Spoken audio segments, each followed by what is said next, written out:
Yo soy el buen pastor, que da la vida por sus ovejas. El Señor esté con vosotros. Y con tu espíritu. Lectura del Santo Evangelio según San Lucas. Gloria a ti, Señor. En aquel tiempo Jesús entró en el templo y se puso a echar a los vendedores diciéndoles: escrito está, mi casa será casa de oración, pero vosotros la habéis hecho una cueva de bandidos. Todos los días enseñaba en el templo. Por su parte, los sumos sacerdotes, los escribas y los principales del pueblo buscaban acabar con él, pero no sabían qué hacer porque todo el pueblo estaba pendiente de él, escuchándolo. Palabra del Señor. Gloria a ti, Señor Jesús.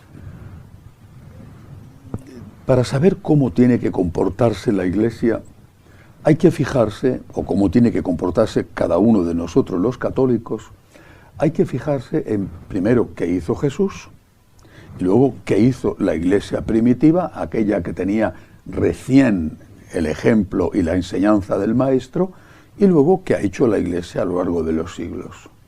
¿Qué hizo Jesús? Aquí vemos un hecho de Cristo, la expulsión de los mercaderes del templo, y una enseñanza: mi casa es casa de oración, y una crítica: la habéis convertido en una cueva de bandidos. Pero este no es el único momento en que el Señor nos enseña cómo tenemos que comportarnos. Por ejemplo, cuando Él, al empezar su vida pública, se pasa aquellos 40 días de soledad en el desierto, sufre las tentaciones, y una de ellas es la tentación de la acción social. Quizá uno que no sabe lo lee y no se da cuenta, pero está clarísima. El demonio le dice: convierte estas piedras en panes, es decir, resuelve los problemas del hambre en el mundo. ¿Qué dice el hambre? Dice las enfermedades, bueno, las cosas que hacen referencia al cuerpo. Dedícate a esto, convierte las piedras en panes, dedícate a esto. Es una cosa extraordinaria acabar con el hambre en el mundo. Dedícate a esto. Verás cómo la gente te quiere, verás cómo la gente te sigue. Dedícate a hacer obras sociales. Llamémosle obras sociales, o caridad, o solidaridad, o lo que tú quieras. Dedícate a esto, la gente te va a seguir.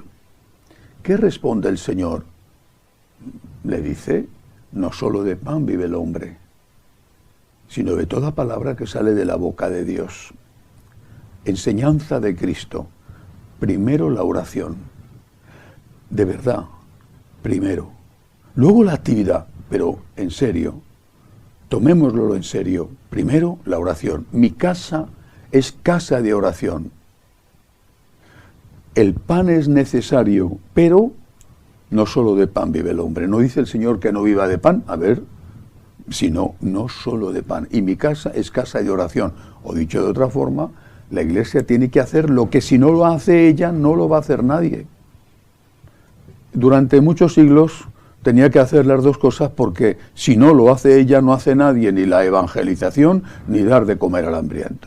Pero lo suyo, lo esencial, es la evangelización. Pasemos a la Iglesia primitiva. Los apóstoles inmediatamente empezaron a hacer obras de caridad, entre otras cosas porque al estar separados ya del judaísmo, aunque no oficialmente aún, porque ellos seguían yendo al templo y a las sinagogas, ya no recibían la ayuda que podían estar distribuyendo los judíos entre sus pobres. Los marginaron. Bueno, y entonces empezaron ellos a ayudar a sus pobres. A San Pablo le van a encargar precisamente que en sus viajes haga una colecta para los pobres de Jerusalén, especialmente las viudas y los huérfanos.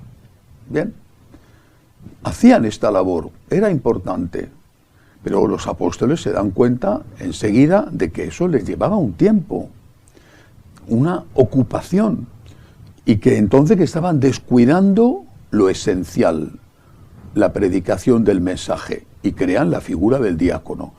El diácono es aquel que ya ha recibido el primer grado del sacerdocio, pero que se va a dedicar sobre todo a cuidar de las necesidades de la comunidad, atender a la gente necesitada, es decir, repartir las limosnas. Ahí está el ejemplo de San Lorenzo, diácono mártir. Es decir, los apóstoles se reservan para ellos, como cabezas de la Iglesia, se reservan para ellos la evangelización. No descuidan la caridad. Eso tiene importancia, pero establecen un primero y segundo, lo mismo que había hecho el Señor. Han aprendido del Señor, le han escuchado, han visto su ejemplo. No he venido a poner panaderías que transformen milagrosamente las piedras en panes. No he venido a poner hospitales donde con una pócima o una medicina extraña toda enfermedad se cure. He venido a enseñar el Evangelio. He venido a decir que hay vida eterna. He venido a curar el alma. Y después, de vez en cuando, el Señor hacía milagros maravillosos y curaba también el cuerpo. Así ha sido, lo ha hecho siempre la Iglesia. Pongamos un ejemplo reciente que yo creo que la mayoría tiene todavía vivo en su memoria. Santa Teresa de Calcuta, la Madre Teresa. Ha fundado las Misioneras de la Caridad. Hace una labor espectacular, extraordinaria. Cuentan la historia de un millonario que fue a Calcuta y que vio lo que hacían y le dijo a la madre: lo que usted hace yo no lo haría ni por todo el oro del mundo. Y ella contestó: ni yo tampoco porque lo hago por Cristo. En una ocasión, de un convento, uno de sus conventos en África, la superiora le dijo: tenemos muchísimo trabajo. Entonces, en lugar de hacer una hora de oración diaria, a ver si podíamos hacer la mitad para poder ayudar más a los pobres. Misioneras de la caridad, al servicio de los pobres. Respuesta de la Madre Teresa: ustedes tienen muchísimo trabajo, así que lo que tienen ustedes que hacer no es reducir la oración, sino aumentarla. En vez de una hora, hagan ustedes 2 horas, porque ese trabajo las está agotando. Los pobres lo van a tener siempre con vosotros, había dicho el Señor. Los está agotando, necesita usted hacer más oración. Esta es una lección que tenemos que aprender y que tiene que aprender la Iglesia.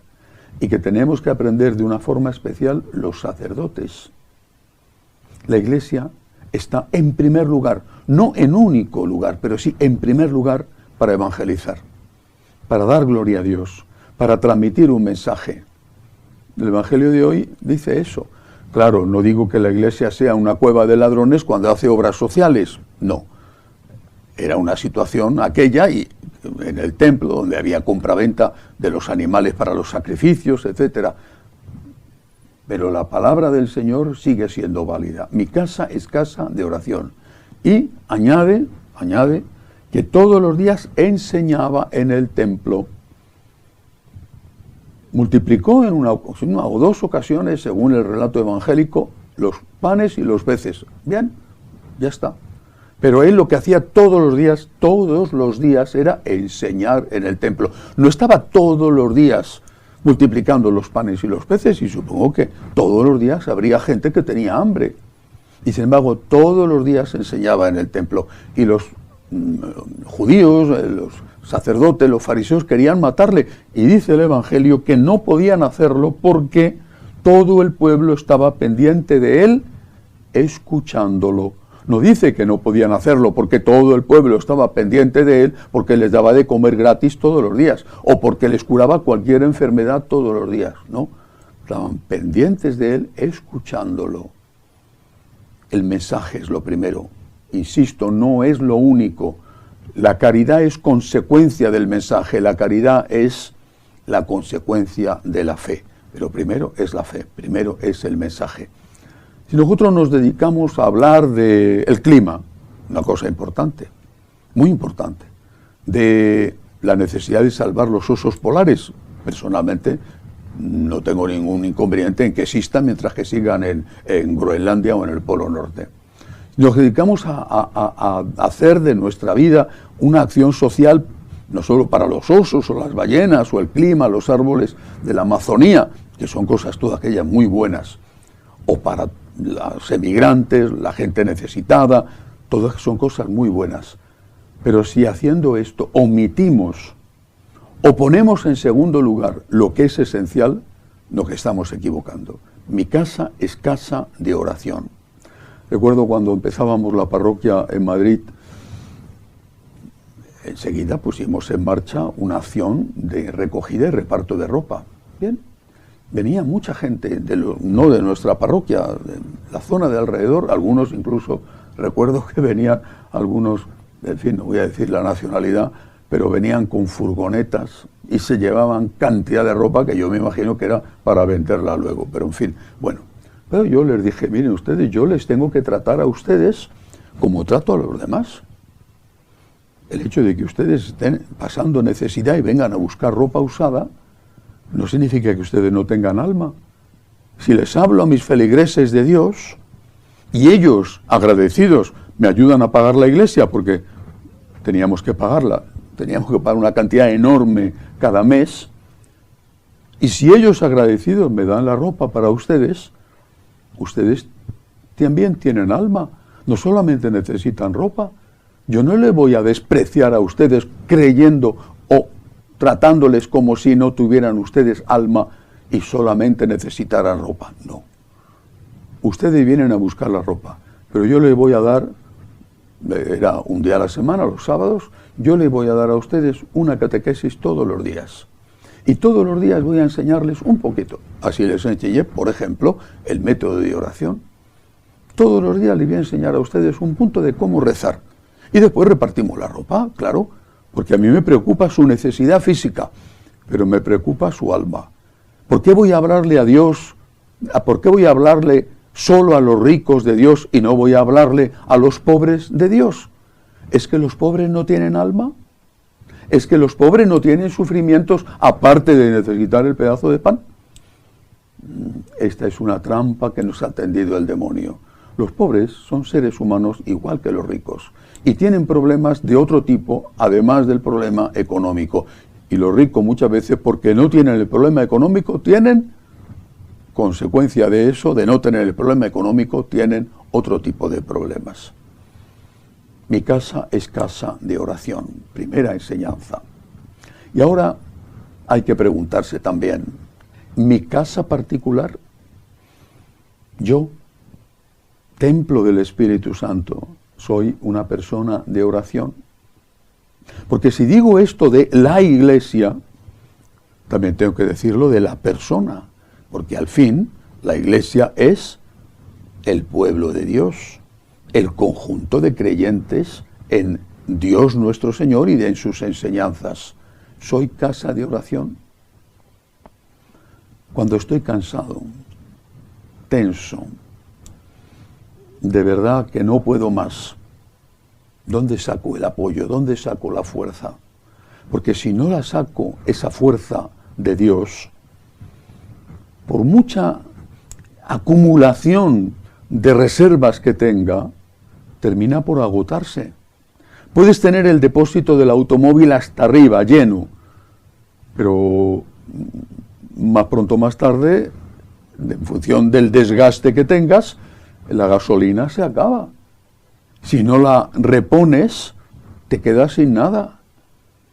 Puedes meterte en el desierto con un gran cántaro de agua, pero el desierto es muy largo y el agua se termina por acabar si no pasas por determinados oasis o puntos donde echar gasolina para el coche. Eso se acaba. Mi casa es casa de oración para la iglesia y para mí también. ¿Soy una persona de oración? Quizá tendríamos todos que escuchar las palabras de Jesús dirigidas a Santa Marta. Marta, Marta, estás inquieta y nerviosa por tantas cosas y solo una es necesaria. Primero Dios. Sin oración, sin unión con Dios, hasta las más firmes motivaciones terminan por enfriarse y por perderse. Primero Dios. Hagamos este esfuerzo. Démonos cuenta de que sin Dios y sin una unión con Dios, la caridad o el trabajo cotidiano, profesional, o las relaciones familiares, cualquier cosa termina por volverse un fardo insoportable que no podemos llevar. Solo Dios nos ayuda a llevar la cruz de cada día. No lo olvidemos, que así sea.